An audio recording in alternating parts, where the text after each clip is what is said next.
By now, I'm sure most of you guys are familiar with list wars, right? These are the games that people kind of load up as exclusives and use them for bragging rights, right?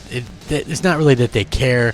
It's more or less that they like to use these games, no matter the game, remakes, remasters, indies, whatever. They just like to use them for their lists.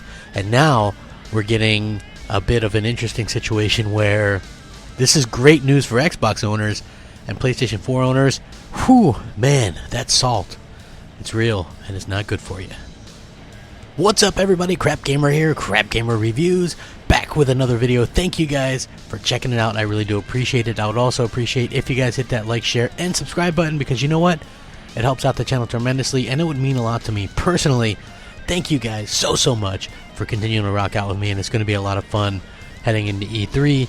I can tell you that right now, with so much on the line, so much coming out, and now we have this bit of news which sounds very interesting, and I'm sure a lot of you guys are going to be interested because I called this a while ago when I heard this rumor. So there's a leak from a few weeks ago where Walmart Canada talked about this.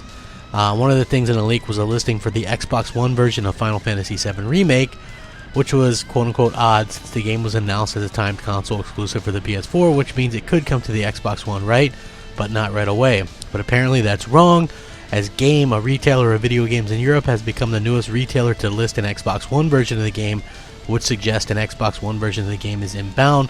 So either there is no longer any timed exclusivity for the PS4 version of the game, or it is so meaningless that a pre-order page for Xbox One version going up now makes sense, or it could mean nothing. But just like with the Playground game situation where Microsoft is buying that studio, where there's smoke, there's fire, and I am firmly of the belief that this is going to come to Xbox One. And I said so back then. You know, it's not really a big deal to me. Like, I've never played the game. I've only played Final Fantasy 15.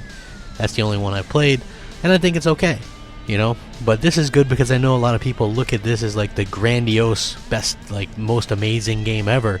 So it should be able to be played on, you know, multiple consoles, and I think that's perfectly fine.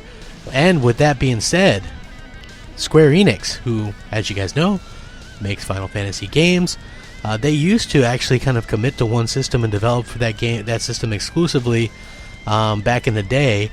Right, there was Nintendo, and then they jump ship to PlayStation, and then it was a big deal. Remember when they announced that Final Fantasy coming to Xbox 360 and people freaked out? Well, now those days are long past. Square has a multi-platform approach to game development, putting titles on all systems, an approach that Square Enix CEO Yasuki Matsuda said in a financial call with investors. He said they're going to double down going forward with doing that, and this is what he said. Growth in a number of platforms is basically a good thing, and we intend to further advance our multi-platform approach, suggesting that exclusives by Square Enix may be a thing of the past going forward, which this particular article, which will be linked, says is curious because Nier Automata launched exclusively on the PS4 and PC, and they also mentioned some Switch things and things like that. So it makes sense. You know, you have these consoles, you want to make the most amount of money, you put them on the most amount that you can get.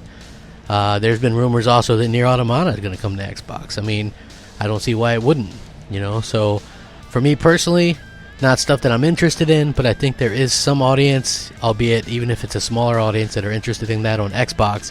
But again, I will link these articles. You guys can check it out. Let me know what you think. Do you think this is going to be E3 news? Let me know. Rate, comment, subscribe.